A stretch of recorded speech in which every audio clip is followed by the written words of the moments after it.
आज हूँ 6 एप्रिल 2025 रविवार। आज किसी मुख्य खबर देखीदेवा। मुख्यमंत्री मोहन माझी नुआपड़ा जिले में 37 प्रकल्पर भित्तिप्रस्तर स्थापना कर 23 प्रकल्पर उद्घाटन कर 322 कोटी टंकार प्रदान कर मुख्यमंत्री मोहन माझी। याद्वारा नुआपड़ावासी विकास हो खबर मिली। आज पुणी बंद रच घंटा जगह दर्शन कारण आज हूँ पवित्र रामनवमी। यही अवसर में श्रीमंदिर अनुष्ठित हो महाप्रभुंर श्रीराम जन्म नीति। एथिपाई अपराह 5 राति 10टा पर्यंत बंद श्रीमंदिर बोली श्रीमंदिर प्रशासन तरफ सूचना दी जाइए। पवित्र रामनवमी उत्सव मुखर होइछि ओडिशा। विभिन्न स्थान में चलछि विभिन्न कार्यक्रम। यही अवसर में सारा ओडिशा रे थिबा राम मंदिर रे भक्तंकर प्रबल भिड़ देखिबार खबर मिली।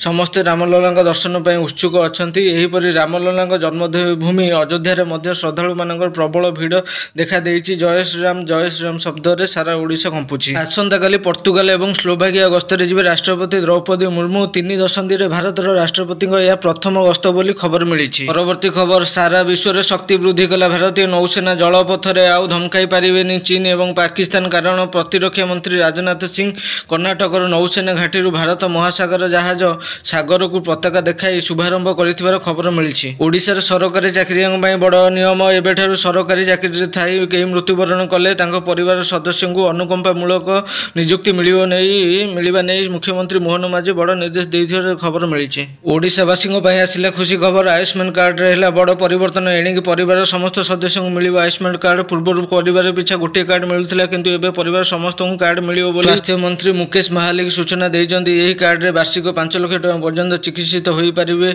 ओडिशावासी। चीन रो बढ़िला चिंता। भारत ठारू मारात्मक क्षेपणास्त्र किनिबा को जाउची। चीन शत्रु देश फिलिपीन्स $200 मिलियन देई भारत ठारू बड़ क्षेपणास्त्र किनिबो फिलिपीन्स।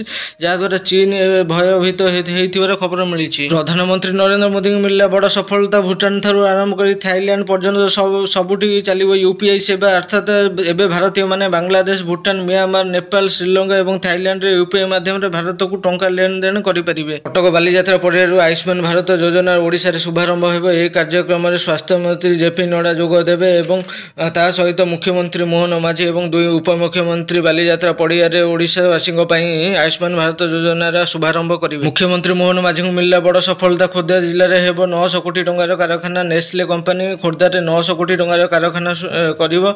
जहाद्वारा ओडिशार हजार हजार युवक युवती को नियुक्ति मिलियो बोली खबर आसी। यही दिन मिलिवो ओडिशारे चिटफंड टंका। ओडिशा सरकार कले बड़ घोषणा। जो मैंने चिटफंड रे टंका लगाइथिले सेमानन पई खुशी खबर आसी। मोहन माझी समस्त चिटफंड टंका जमाकारी बैंक अकाउंट को प्रदान करा जिवो बोली सूचना देइचंदी। 15 तारिख रु 20 तारिख मध्य रोज भैली रो चिटफंड दुर्नीति टंका जमाकारी अकाउंट को फेरा जिवो बोली कंपनी तरफ बड़ घोषणा करा जायछि। एथिपाई 332 कोटी टंका कंपनी तरफ प्रदान कर खबर मिली। बड़ खबर। पवित्र रामनवमी उपलक्षे अयोध्या को संपूर्ण भाव में सजा जाइए। प्रभु रामलला मथार सूर्य तिलक दृश्यमान होइछि। 90 सेकेंड पर्यंत झलकिछि सूर्य तिलक बोली खबर मिली।